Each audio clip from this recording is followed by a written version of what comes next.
기업금융 쪽에 많이 치우쳐 있는 은행들은 다 점점점 힘들어지고 있다는 거예요. 가장 핵심 지표는 부채 비율에 있더라. 지금은 전형적으로 이 부채 비율이 경착륙되고 있는 구간이다. 기업 경기가 추락하는 만큼 사실은 기업 금융과 관련되는 뱅킹이나 은행 그쪽의 시스템들은 수익이 악화되면서 이렇게 위기로 하나씩 표출되고 있다.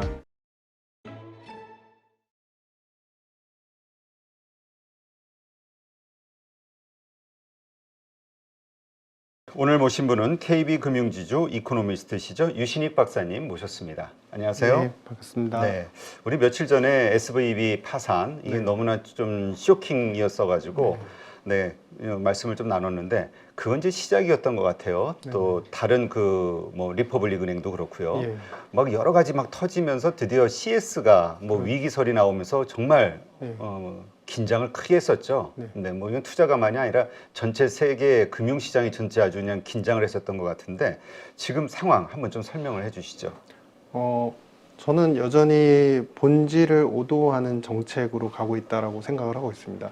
기본적으로 지금 페드 그리고 재무부가 결정한 방식, 그다음에 스위스 CS를 살리기 위해서 스위스 정부에서 이제 생각한 방식은 다시 유동성을 넣어서 은행들이 무언가 살아날 수 있게 하겠다. 그리고 지금 페드 같은 경우는 BTFP를 통해서 결국에는 말이 안 되는 거죠. 그러니까 액면가보다 가치는 되게 떨어졌는데 액면가로 산정을 해서 대출을 해주겠다. 그러다 보니 이 이제 어떻게 보면 현재 있는 가치보다 더 높은 금액을 준다는 것은 기본적으로 그만큼의 유동성을 더 부여해 주겠다라는 것인데, 제가 사실 작년부터 계속 매월 이제 그 페드의 그러니까 에셋 자산 규모가 어떻게 변화하는지를 체크를 하다가 오늘 또 체크를 해봤는데 3월 이제 12일자 기준으로 작년도에 피크 찍었을 때 8조 9천억이었던 게 지금 8조 6천억 달러더라고요. 아, 그럼 3천억 달러는 예. 어디 간 거예요? 3천억 달러는 이제 QT를 한 거죠. 재투자를 안 하면서 이제 더 이상 그 북이 낮아지게끔 하겠다 그러는데, 근데 관건은 뭐냐면 원래 약속은 이제 하반기부터 사실은 950억 달러씩 대략 1,000억씩 줄이기로 했었어요. 네. 그러면은 하반기라고 치면은 이제 대략 이제 우리가 치더라도 최소 5, 6개월은 지났기 때문에 그럼 6천억 정도는 줄어 있었어야 되거든요. 근데 그게 아니라 3천억 달러 정도 줄어 있는 거죠. 그러니까 참 모든 것들을 이제 유동성으로 해소하려고 하는구나. 그래서 벤 버냉키 의장이 최근에 이와 관련된 논문으로 사실 노벨 경제학상을 탔습니다. 그러니까 뭐냐면 은행의 대마불사. 은행에 돈을 다 넣으면 이 돈들이 결국에는 경제를 살리고 경제 시스템 유지하는 데 굉장히 큰 화두가 되고 그 버팀목이 된다. 곳곳에 필요한 곳에 정부의 재정을 넣는 것보다 그게 더 확실하다. 그러니까 사실 그 정책이 굉장히 조금 나이브합니다. 그러니까 돈을 무조건 다 넣으면 은행에서 모든 것들이 해소가 돼서 중소기업에도 돈이 가고 그래서 중소기업도 살아나고 중서민 계층도 살아나고. 근데 결론은 뭐냐면 제가 여기서 말씀드리고 싶은 거는 돈을 넣는데도 터졌다. 이것을 제가 앞에서 이제 우리 말씀드렸던 영상에서 금융의 본질로 보시면 안 된다라고 말씀드렸던 이유가 이번 영상에서 제가 말씀을 드리고자 합니다. 지금 보시면 제가 그 S&P 글로벌에서 이야기한 재미있는 부분이 있습니다. 사실은 이번에 SVB도 마찬가지였고 CS도 마찬가지입니다. 비슷한 구조가 있습니다. 자, 그 미국 은행들, 그러니까 미국 은행을 제외한 이제 유럽 은행들을 보시면 우리가 알고 있는 HSBC, 바클레이, 뭐 스탠다드 차터드 이런 은행들을 보시면 SVB 사태가 일어났을 때 자산과 부채의 디스매칭이 있었다. 이거는 다 알고 계시죠. 그러니까 부채로 내야 되는 익스펜스 비용은 많고 그다음에 자산에서 걷어들이는 수익은 적었던 그런 상태. 그러다 보니까 이제 돈이 없어서 채권을 팔았다 그랬는데, 지금 잘 보시면요, 유럽의 은행들이 대부분이 단기, 즉 3개월과 12개월 미만으로 봤을 때 이게 이제 넷으로 한 겁니다. 순자산이 마이너스인 은행들이 상당 부분 있습니다. 지금 보시면은 3개월 미만으로 봤을 때 HSBC 마이너스고요. 그 다음에 우리 그 스탠다드 차타드도 마이너스 나오고, 그다음에 ING도 마이너스 나오고, 그다음에 웨스턴민스터 뱅크라는 그런 은행도 지금 마이너스가 나오고 있는 상태입니다. 이게 지금 이런 은행들이 그러면은 지금 당장 부실로 갈까요? 부실로 안 갑니다. 그리고 파산으로 갈까요? 뱅크런으로 갈까요? 그렇지 않습니다. 핵심은 뭐냐면 자산 부채에 대한 디스매칭들은 다른 은행들도 조금씩 가지고 있는 위험 요소였는데 오로지 왜 SBB가 여기서 그 파산으로 가게 됐느냐? 앞에 말씀드렸던 여기도 결국에는 벤처 투자라는 건 기업 뱅킹이거든요. 네. 기업 금융 쪽인데 그쪽에서 돈이 넷플로우가 계속 안 들어오다 보니까 사업 영위를 할 수 없는, 이쪽은 사실 엄밀히 말하면 벤처를 중심으로 한 기업 금융의 핵심 은행이었거든요. CVB. SBB. 아, 저 SVB. 예, SVB가. 그리고 하나 더 나가겠습니다. CS는 사실 작년도부터 여러 가지 유동성이 말라가는데 유동성 말라가는 것 중에 사업 부분으로 보시면 그네들이 운영하고 있는 부동산 펀드에서 돈이 굉장히 많이 빠져나갔습니다. 스위스 같은 경우는 부동산의 가격의 거품 제거가 작년부터 사실 재작년부터죠. 그러니까 정확히 말하면 21년도 하반기부터 계속 빠졌거든요. 그래서 돈에 대한 부족성, 그러니까 사업을 영위하기 위한 현금 흐름에 대한 부족성이 있었고, 두 번째는 이번에 이미 재무제표 좀 보신 분들 아시겠지만 다 급감했는데, 수익 급감했는데 기업금융이 마이너스 70%가 나왔습니다. 아, 엄청나네요. 네, 연결이 하나씩 됩니다.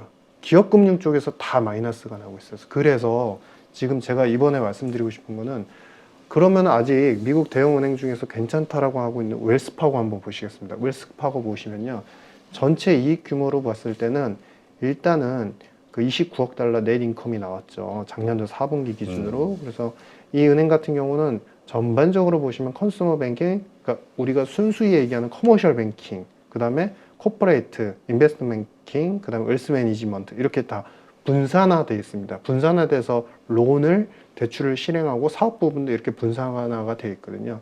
근데 전체 이익은 이제 좋게 나와가지고 우리가 표면적으로 괜찮은데, 이 은행도 사실 무엇을 발표했느냐, 이거 이제 한번 보시면요, 얼마 전에 이게 내용이 약간 이슈가 가려지긴 했지만 뭐 괜찮다고 생각해서 가려진 것 같습니다. 3월 14일 날 혼합증권의 유상증자를 발표했습니다. 그 유증을 왜 했느냐, 기업금융 쪽을 좀 활성화시키기 위해서 돈을 필요로 한다. 근데 기업금융 쪽과 관련되는 어닝 낸 인컴을 보시면 18억 달러 마이너스가 나왔습니다. 적자가 나왔습니다. 지금 은행들의 대부분이 WM에 집중되어 있는 대형은행들은 괜찮게 버티는 듯 보여요. 근데 그 안에 세부적으로 사업 포트를 보시면은 기업금융 쪽은 마이너스가 나고 있고, 그리고 이와 연결해서 CS도 마찬가지로 기업금융이 마이너스 70%, 전년비 70% 이렇게 수익이 줄어버렸고, SBB도 큰 틀에서 보면은 기업금융, 즉 벤처, 그러니까 중소기업 기업금융이죠. 거기는 그쪽이 마이너스 폭이 굉장히 커지면서 수익을 당장 창출을 못하고 넷플로우가 계속 마이너스, 그 돈이 빠져나가는 구조니까 파산이.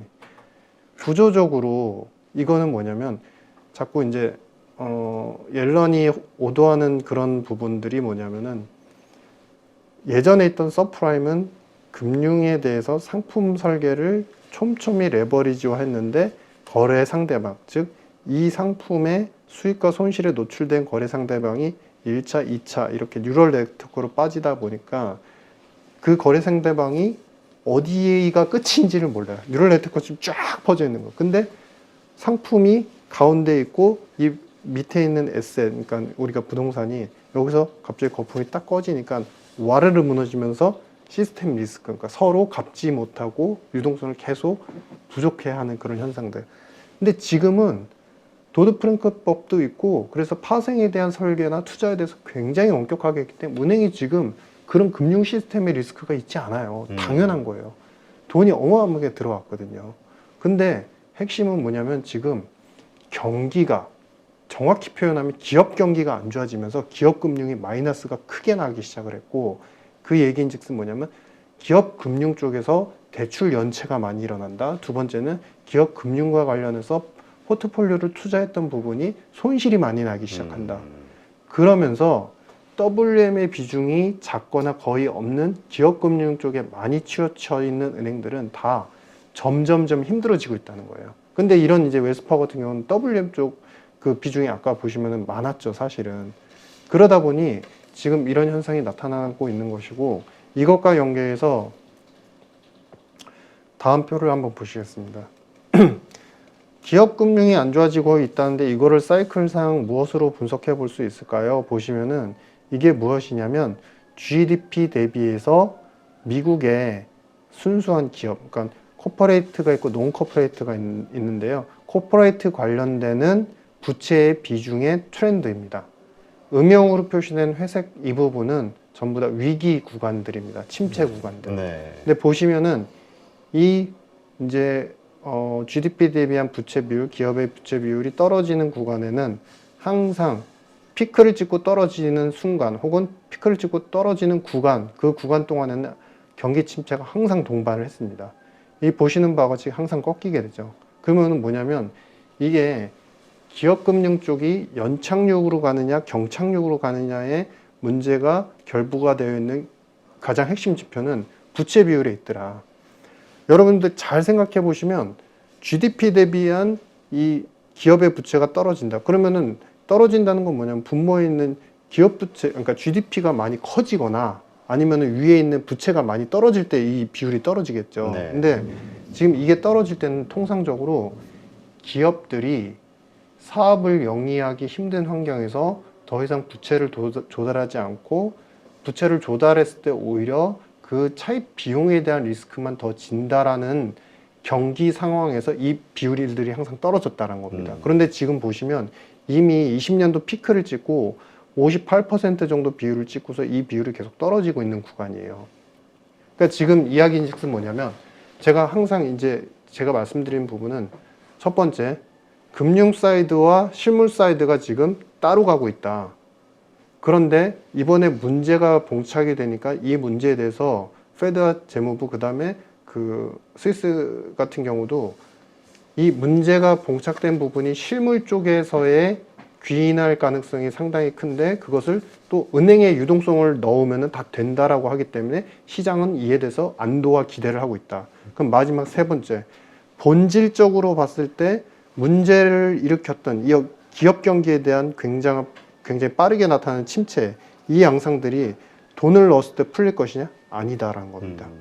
이 부채 비율이 이렇게 감소를 하고 있는 구간에서는 첫 번째, 기업들이 매출을 일으키기, 그러니까 더 인플레 시대에 매출을 더 많이 일으키기가 힘든 환경이라는 것이고, 두 번째는 비용에 대한 부분들, 특히 인건비에 대한 부분들을 감당하기 힘들다는 거예요. 거기에다가 차입 비용에 대한 감당할 수 있는 여력도 많이 떨어졌다는 거예요. 그렇기 때문에 지금은 전형적으로 이 부채 비율이 경착륙되고 있는 구간이다. 이 구간에서는 지금 아직 우리가 NBR에서 사이클상 지금 침체가 언제부터 진행됐습니다. 선언을 안 했습니다. 왜냐하면 침체가 돼서 거의 마지막 최저점에 갈 때 그 선언을 하게 되거든요. 근데 우리가 지금 침체가 진행 중에 있을 가능성이 있고 지금 하지만 말씀하신 대로 어쨌건 연준이 됐든 아니면 뭐 스위스 정부도 마찬가지고 이게 만약 다른 나라에서도 그랬다면 뭐 그 정부나 중앙은행이 어쨌건 우리 지난번에도 얘기했지만 리먼 사태 때 깨달은 게 아유 요때 처음에 예서 100조가 됐든 200조가 됐든 이걸로 하면 막을 수 있는 거 안 막았다간 나중에 몇 천조가 들어갈지 모르니까 그렇죠. 이렇게 막아주지 않겠냐에 대한 기대감들. 네. 그러니까 계속 어떤 문제가 좀 불거져도 결국은 거기에 따른 그냥 적절한 혹은 땜빵식이 됐든 대책이 나오고 이런 상황이 좀 이어져 가지 않을까, 유지되지 않을까 이런 생각하시는 분들도 있잖아요. 네. 그게 지금 정부나 중앙은행들 특히 미국에서 하는 방식이죠. 그 방식대로 지금 가고 있는 겁니다. 근데 재미있는 거는 지금 BIS에서 그 재미있는 페이퍼가 있었어요. 그러니까 뭐냐면은 금융위기가 일어난 이후에 은행의 볼륨이 어떻게 됐느냐, 그걸 GDP 대비한 비중으로 확인을 해봤더니 그 전에는 미국 같은 경우도 GDP보다 약간은 낮은 수준이었는데 금융위기가 나고 나서부터는 GDP 대비한 은행의 에셋의 규모가 훨씬 커져 있어요. 근데 그게 어떤 나라들, 그러니까 대부분의 은행들이 다 그렇게 우상향하면서 커졌습니다. 그러니까 이 부분이 어떻게 생각하시면 사실은 되게 심플한 게 페드는 양적 완화를 했죠. 근데 여러분들 지금은 여러분들 양적 완화 굉장히 익숙합니다. 뭐 채권을 사서 돈을 풀어준다. 너무 당연하죠. 근데 초창기 2008년도에 나왔던 기본적인 미국과 그 전미경제학회에서의 학자들의 입장은 뭐냐면 채권을 시장에서 사준다? 근데 기본적으로 이 채권을 거래하는 제일 많이 거래하는 데가 어딜까 보시면 미국 대형 상업은행들입니다. 네. 그러면은 이거를 그때 모럴 해저드 이야기를 했던 게 그러면 그들이 갖고 있는 자산을 계속적으로 담보를 가치가 있긴 하지만 시장 가치가 있긴 하지만 계속적으로 담보를 근거로 한 유동성 공급이 계속 반복되는 거고 그것은 어떻게 보면 세밀한 정책을 세우지 못하면 은행의 사이즈만 키울 뿐이지 그 돈들이 실제로 실물 쪽에 잘 들어갈지에 대해서는 아무도 확신할 수 없다. 즉 거품이 만들어질 수 있다. 근데 지금 현재 트렌드상은 거품을 계속 일으키고 있는 상황인 거죠. 그러면 여기서 힌트. 제가 이제 알기로도 대표님 말씀드렸을 때도 8.15 머니톡에서 주식 투자하시는 분들이 많이 계시고 또 그 외에도 이제 일부분 경제를 보시기 위해서 하는 분들 계시는데 그러면 이런 상황에서는 그냥 역설적으로 거품을 만드니까 거품에 또 따라가는 겁니다. 투자해서. 그렇죠. 근데 그 끝은 항상 반복적으로 끝이 있을 수밖에 없다라는 건 참고하시고 가셔야 되고 여기서 제가 이제 핵심으로 말씀드리고 싶은 건 뭐냐면 그렇게 땜빵식으로 막아나는 거를 은행에다 하고 있어요. 계속 은행에 하고 있어요. 근데 기업 경기는 계속 추락을 하고 있습니다. 기업 경기가 계속 추락하면은 나중에 어떤 일이 생기느냐 뭐 예금을 갖다가 이번에처럼 뱅크런이 생기고 유동성이 확보가 되니까 막 그런 일까지는 안 나오겠죠. 근데 중요한 거는 기업금융에 오리엔트 돼 있는 그런 은행들, 특히 중소형 은행들은 계속적으로 수익 급감이 나오고 유동성을 공급해도 수익 급감이 유동성을 잡아먹어버리는 그런 현상들이 1개월, 2개월, 3개월 반복적으로 나타날 것이다. 근데 그러면은 이러한 현상을 혹자는 미국의 의도된 뭔가 전략 아니냐 이렇게 표현하시는데 굳이 표현하자면 그게 맞습니다. 아니 왜냐면 네. 지금 이런 의견들이 요즘 나오고 있어요. 월가에서 네. 이제 FOMC 앞두고 이런 일들이 벌어지는 게 자꾸 너무 공격적으로 긴축하지 마, 금리 올리지 마 이거에 대한 어떤 경고 네. 그리고 거기에 따른 뭐 이번에 그 퍼스트 리퍼블릭에 300억 불 네. 한 4개 대형은행이 뭐 5개인가요? 몇 개 대형은행이 이제 돈을 출자하잖아요. 그 지원을 해주잖아. 이런 것들이 다 연중길들이기 아니냐. 신호를 주는 근데 이렇게 보시는 분들이 있던데요. 근데 그게 확실한 거는 그것에 대한 의미를 정확히 저는 이 생각을 갖고 있습니다. 그러니까 시장에 대한 페드의 영향력은 확실히 소진된 건 맞다. 두 번째는 페드는 너도 알고 나도 알고 다 아는 게 정부에 기인하는 정책에 반하지 않고 있다. 독립기관이 아니다. 이거는 이제 이론적인 배경은 지난번 영상에서 잠깐 말씀드린 MMT, 현대화폐 이론의 근거에서도 맞다라는 것이고 지금 그러면은 저는 이제 미국이 이런 여러 가지 리스크들이나 여러 가지 이제 위기 표출 신호들을 제가 의도하지 않은 그런 전략, 뭔가 음모, 공격 뭐 이렇게 말씀을 하시면은 굳이 맞을 수도 있다라고 말씀을 드리는 이유가 잘 생각해 보십시오. 얼마 전까지 우리가 지난번에 노랜딩 얘기를 하지 않았습니까? 그렇죠. 소매 판매 관련해서 즉 개인들의 소비와 관련해서 노랜딩이 나왔어요. 근데 지금 우리가 눈으로 확인한 것처럼 기업 경기와 관련되는 부채 비율도 떨어지고 IMS도 사실 계속 떨어지고 전체적인 매출이나 성장세는 기업 금융 좀 많이 망가져 있어요. 네. 자, 여러분들 안 궁금하십니까? 미국이 침체라고 하는데 기업 쪽은 확실히 침체 신호가 보여요. 근데 소매 쪽은 전혀 안 보여요. 80년대는요. 이런 과잉 인플레이가 나타났을 때 누가 먼저 죽었냐면요. 가게가 먼저 죽었습니다. 왜냐하면 기업들이 가격이 올라가는 부분만큼 상품에다가 그 비용을 다 전가를 시켰습니다. 그러니까 가게가 정말 필수품을 사는데도 허덕이면서 무너지는 구조였었던 거고 지금은 구조가 달라진 게 뭐냐면 이커머스라는 것들이 많아지고 전체적인 IT 그리고 글로벌 상품에 대한 그 대체할 수 있는 그런 기업들이 너무 많이 나오다 보니까 이것이 가격으로 전가가 안 돼요. 비싸게 우리가 이것 때문에 가격을 올립니다 하잖아요. 얼마 전에 보셨지 않습니까? 테슬라가 우리 올려야 됩니다. 그렇지. 작년 초에 그랬다가 몰매 맞았잖아요. 그래서 쫙 빠지다가 할인 정책 하니까 갑자기 또 올라가잖아요. 바로 이런 겁니다. 지금은 고객들, 그러니까 우리 소비자들이 스마트해졌기 때문에 인플레 시대라고 가격을 전가해버리면 안 사버려요. 네. 다른 데로 눈을 돌려버려요. 대체품으로 돌려버리죠. 그러면 이런 상황에서 기업들은 일단은 기본적으로 인건비에 대한 리스크들, 그다음에 원자재 비용에 대한 리스크들을 다 짊어지고 있는데, 그러면 이것에 대해서 왜 미국 정부가 기업 경기를 어느 정도, 미국 바이든은 그래도 어느 정도 경기 전체를 살리려고 한다며, 근데 왜 기업 쪽은 뭔가 지원을 적극적으로 안 할까? 그게 세금에 있는 겁니다. 미국에서 세금 비중들이 기업도 있고 가게도 있고 다 이제 다 쫙 퍼져 있겠죠. 세금 종류도 여러 가지고. 근데 중요한 거는 미국의 가계 자산에 대한 세금의 비중이 전체 GDP에서 차지하는 비중이 30%에 육박합니다. 기업에서 걷어들이는 거는 상대적으로 적어요. 상대적으로 10% 내외 정도밖에 안 돼요. 그러다 보니 이러한 현상들이 나타나고 있다. 즉, 정부는, 요약을 해드리자면 정부는 어찌됐든 세금과 이 미국이라는 경제 프레임을 어느 정도 지켜나가기 위해서 가계는 죽이지 않고 이전 소득을 계속 주면서 소비가 되게 잘 되는 듯 보이지만 실질 소비는 그냥 횡보하고 있는 추세이고, 반대편에 있는 지원을 못 받는 기업 경기는 계속 추락하고 있고, 기업 경기가 추락하는 만큼 사실은 기업 금융과 관련되는 뱅킹이나 은행 그쪽의 시스템들은 수익이 악화되면서 이렇게 위기로 하나씩 표출되고 있다. 근데 이거를 다시 은행에다 돈을 넣는다고 됐느냐? 본원적인 그 포인트가 됐던 기업 쪽이 살아나지 않으면 이거는 해소되지 않을 거라고 보겠습니다.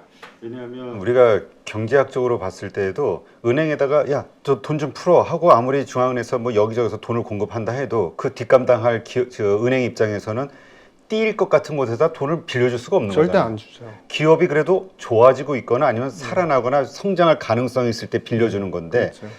그게 이제 지금 말씀하신 대로 기업 자체가 어렵다면 그렇죠. 주기가 어려운 거죠. 맞습니다. 그러니까 기업이 일단은 좋아져야.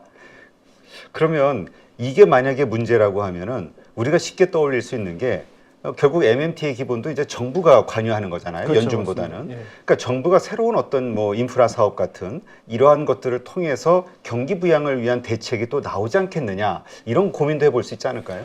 정말 중요한 포인트를 짚어주셨는데요. 오바마 때 기억을 해보시면 됩니다. 오바마 4년 때 4년 동안 그 부채 비율 자체가 그 전 대비 20% 이상 급증을 했어요. 근데 오바마 때의 녹색 성장과 지금의 이 친환경 정책이 결이 똑같습니다. 완전히 똑같습니다. 토시 하나 규모만 다르고 종류만 약간 달라지지 완전히 똑같습니다.